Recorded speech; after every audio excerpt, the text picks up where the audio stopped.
And this one is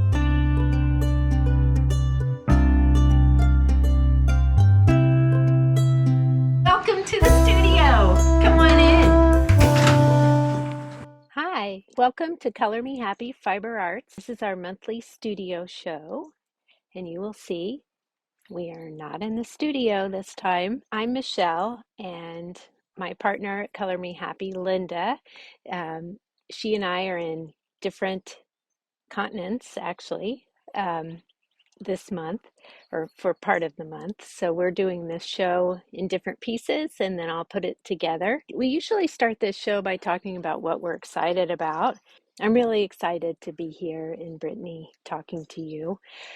My ancestors on my father's side, well, my grandfather on my father's side, his ancestors came from this part of France.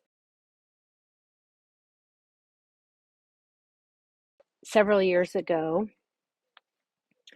I was really interested in ancestry and doing a lot of genealogical research and trying to understand more about our family history, and found that my relatives were weavers and that they came from this part of France. And while visiting that very first year that we came to see where my ancestors lived when they were here, I was very fortunate to meet a neighbor who turned out to be a cousin, and we became fast friends. There's a video actually of us together last summer, so I can put the link down below if you want to see that. But Marie Cecile and I share a love of fiber arts. She does a lot of embroidery and sewing. And so when I come, it's fun to share some of those things as well as to visit the beautiful countryside and to see lots of France while we're here. So that's what I've been really excited about. Hi everyone, it's Linda from Color Me Happy. So I'm here at the farm. I live about just about 7 or 8 minutes away from where our studio is, on a really nice piece of property. We have bees, we have a pond with native wildflowers, and we're able to grow some of the things that we use in our natural dyeing. And so I took some video of that, and we'll show you that during this episode also.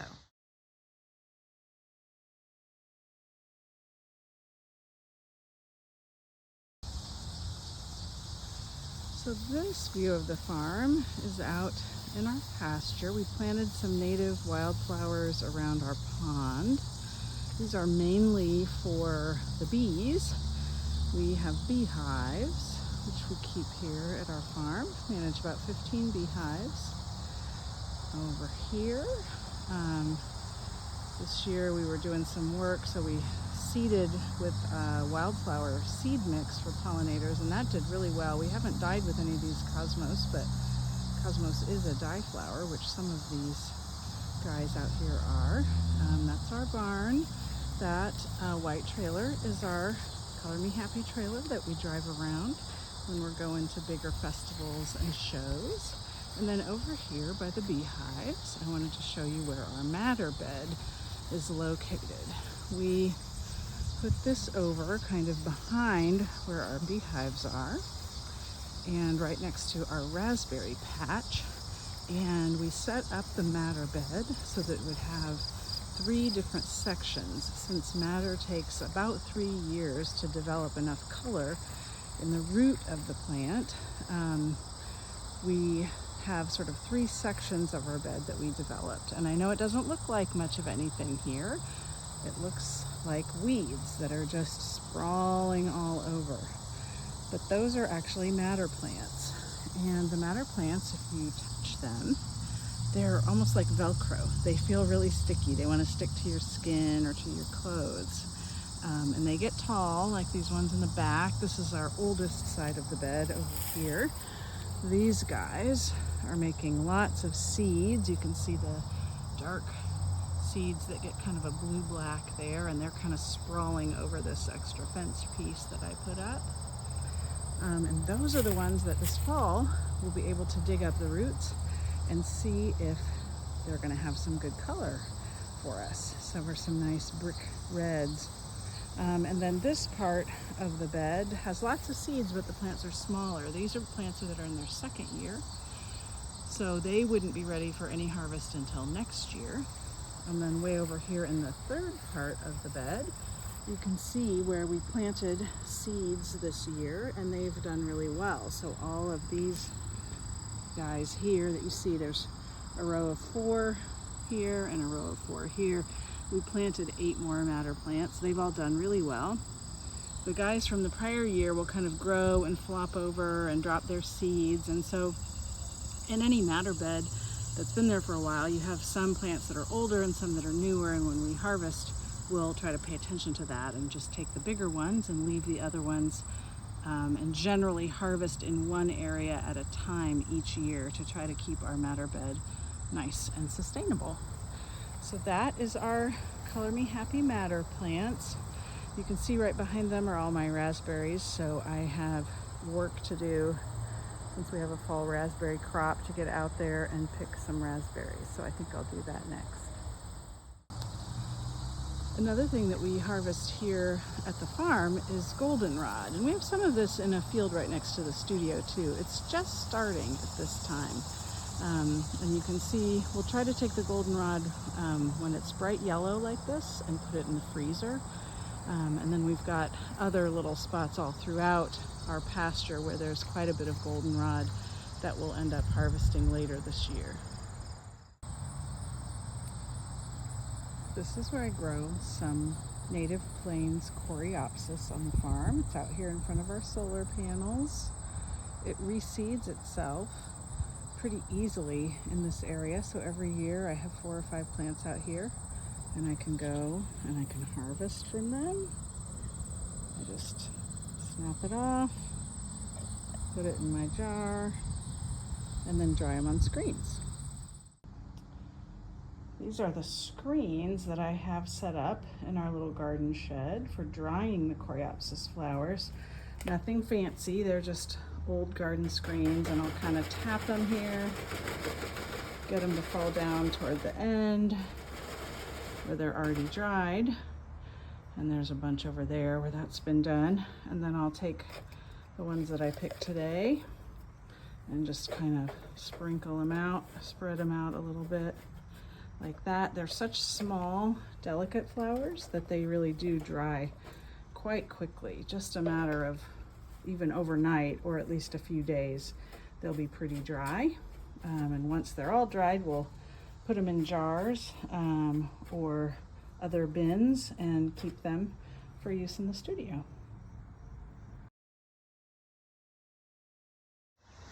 So one of the things we like to do every month, of course, is talk about things that we've finished or what we're currently working on, what's in your project bag. And I have really been thinking a lot lately about holiday knitting. I love to make little accessories and things for people at the holidays, and so I've been keeping an eye on a couple of patterns, and I've gotten to try a couple in the last month. One of them I knit during the Olympics. We had a post on this one recently. It is called Just Weave It. It's by Susan Ashcroft. Her designer name is Stitchnerd Designs, and she often does a pattern during the Olympics that's free and is simple, designed that you can do it watching TV. And this one used a slip stitch called the French Weave. Her patterns often have some kind of a link to where the games is being held. So this was a 2-color slip stitch pattern, but I put the 3rd color in, those little dark stripes, just to add some extra interest. Every so often I put 2 of those in. So this was a really fun pattern. I enjoyed it, and in fact, I had some other, it's great for using up stash yarn. It takes less than 50 grams of 2 colors of DK. And I have a young friend named Mira who I made a pink sweater for last year. She loves pink. So I thought I might do another small cowl in this pattern with these 2 pinks for her. So I'll work on that one probably in a couple of weeks.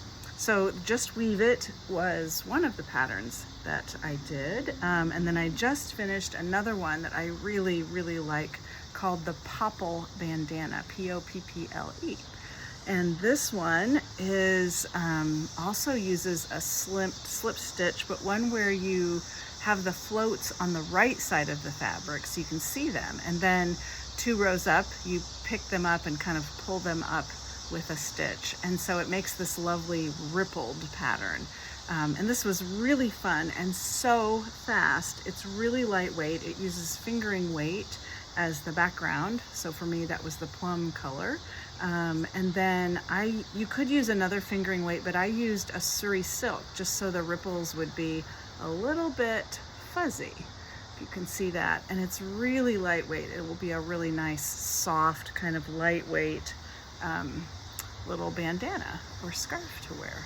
So that was fun, and I suspect I will be picking out some other color options for friends and family to make this winter, and I think we're going to offer some kits as well. So if you see us at a festival this fall or at one of our other pop-ups, you may be able to find some little kits of these, good for gift giving.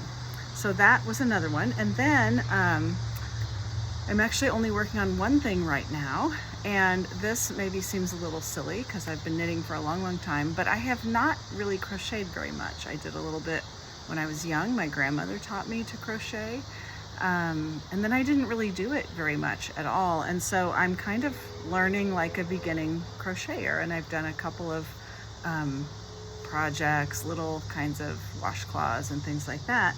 But I decided to make a big granny square baby blanket for a friend of mine at work who's having a baby.